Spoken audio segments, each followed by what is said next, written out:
Buenos días, por acá, José Luis Lanza, un servidor. Bienvenido a mi nuevo programa de mi canal Cine Cubano de la Diáspora, Nación e Identidad.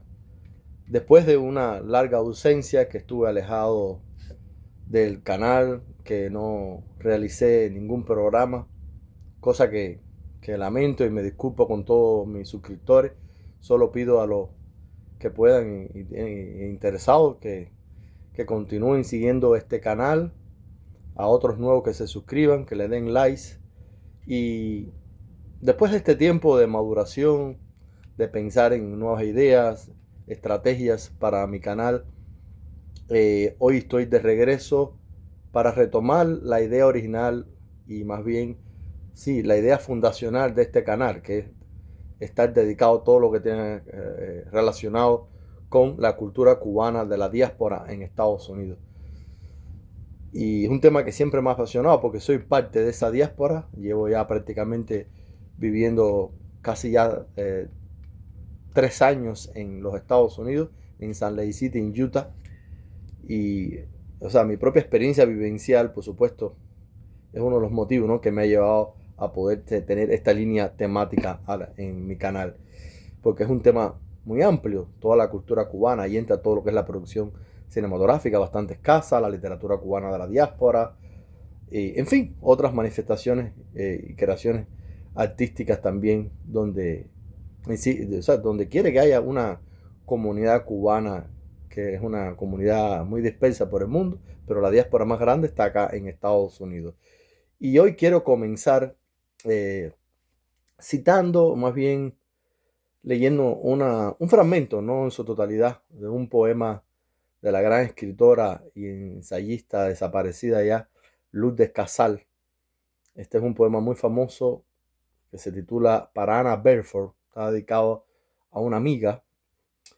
Y este poema, parte de esta estrofa, este poema es interpretado en una escena muy icónica de la película Lejanía de Jesús Díaz, que protagonizada por Isabel Santos. O sea, esa escena de este personaje, ¿no? La prima del personaje protagónico de la película recita este poema junto con su primo en esa azotea, con ese clima de nostalgia. Realmente le dan a la película un toque muy significativo y fue una manera en que Jesús Díaz decidió homenajear a Lourdes Casal y decidí hacerle una especie de homenaje y rememorar la importancia y trascendencia cultural de este texto para el tema de la migración y la cuestión de la diáspora en el cine cubano. En mi portal, en mi muro de Facebook, algunas personas que me siguen desde Cuba, o sea, lo comentaron, cosa que le agradezco. Y es por eso que decidí en mi canal retomar y, como se dice, rendir homenaje en esta nueva temporada de mis cápsulas, de mi programa, a esta gran escritora que también, por supuesto, tiene su presencia en el cine con esta gran película Lejanía, que estaré comentando un poquito más adelante. Eh, y bueno, este poema realmente es así, es muy emotivo. Pero Nueva York no fue la ciudad de mi infancia, no está ahí el rincón de mi primera caída, ni el silbido lacerante que marcaba las noches. Por eso siempre permaneceré al margen, una extraña entre esas piedras, como ya para siempre permaneceré extranjera, aun cuando regrese a la ciudad de mi infancia. Cargo la marginalidad inmune de todos los retornos. Demasiada habanera para ser neoyorquina, demasiada neoyorquina para ser, aún volver a ser cualquier otra cosa.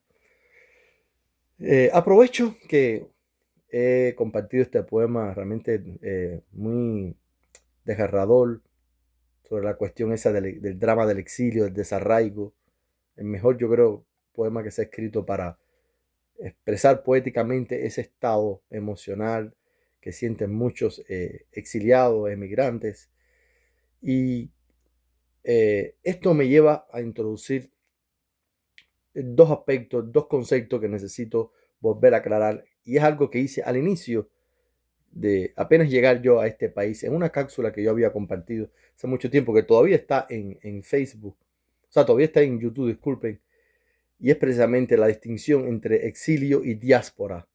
Sucede que durante mucho tiempo, para estudiar, para referirse a todo lo que es el cine cubano que se ha producido en el exilio y a toda la vida, ¿no? Y a la creación de las comunidades cubanas acá en Estados Unidos, marcada por el conflicto entre Cuba y Estados Unidos, se usó el término más bien exilio. O sea, exilio siempre ha tenido una connotación más política. Yo también aún, por supuesto, que no comparto el sistema político cubano, me identifico como exiliado, pero exilio tiene una connotación más política. Entonces, la sociología, los estudios culturales decidieron introducir el término diáspora para abrir más el espectro, el abanico, es decir, para que ahí tuvieran también espacio, también la producción artística y la vida y las dinámicas costumbres de comunidades cubanas, no necesariamente que hayan emigrado o su motivación principal esté en la cuestión del diferendo, del conflicto entre Cuba y Estados Unidos. Y es por eso que en los estudios culturales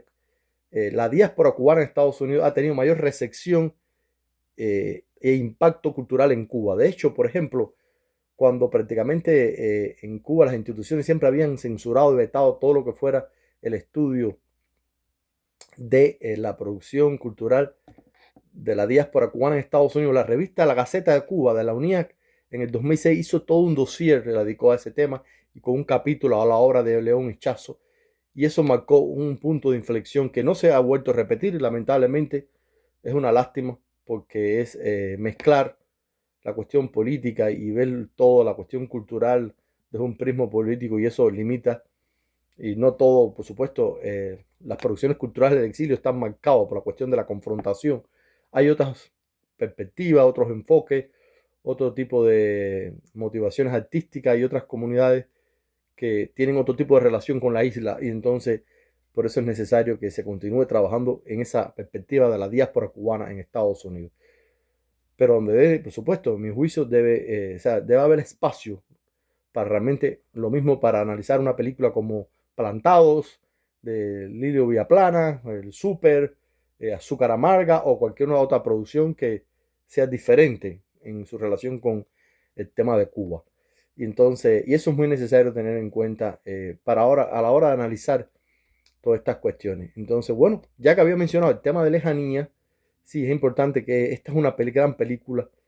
Las primeras películas cubanas, después de Memoria y su desarrollo, que fue un punto de inflexión, retoma la cuestión de la migración y deja de ser ya un tabú, y entonces deja de estar censurada hasta prácticamente Lejanía en el 85. La temática migratoria en el cine cubano había estado ausente, y Jesús Díaz, ese gran escritor cubano muy controversial, autor de esa novela que se llama Las Iniciales de la Tierra, que estuvo muy vinculado, por supuesto, a todo ese grupo que fue o sea, el grupo Areito y el Casa de las Américas, ese primer acercamiento con esa generación de que se había marchado de Cuba involuntariamente, cuando lo de Peter Pan, que fue también junto con Luz Descasal, coprotagonista de ese episodio, de esa antología que se llama o sea, un poemario que se había hecho por Casa de las Américas para recoger todo ese periodo, la experiencia de esa primera visita de esos exiliados cubanos. Y entonces, bueno, Jesús Díaz decidió, después de haber realizado Polvo Rojo, realizar esta película que se llama Lejanía, que es la historia, por supuesto, de los conflictos que se surgen en una familia a partir del reencuentro de su madre e hijo. Su madre regresa de Estados Unidos junto con su prima también. Era de esas que se habían marchado. Era de esa generación que se había marchado al inicio, por supuesto, a una etapa anterior a los 80, en esas primeras décadas. Y regresa en el año 79 aproximadamente, sí, en los años 80, regresa y se reencuentra con su hijo. Entonces todos los conflictos de identidad que se eh, entrelazan y que afloran, ¿no? Y los dramas, los desgarramientos, productos de las separaciones. La película lo refleja realmente con genialidad. Y entonces así estaré haciendo en mi próximo programa. Estaré abordando diferentes películas que tienen que ver con la temática migratoria y también algunas películas que se han podido producir ya por cubanos en la diáspora en Estados Unidos. Como el caso del Súper que realizó León Hichazo, que es su obra cumbre en el año 79, que se rodó algunos escenarios de Miami, República Dominicana, y hay imágenes de Chivo de Cuba y creo que es una de las mejores. Sobre ese estaré abordando en mi próximo programa. Así que nos estaremos viendo. Les recuerdo que se suscriban, le den likes y compartan este canal y así estarán contribuyendo a mi trabajo. Muchas gracias.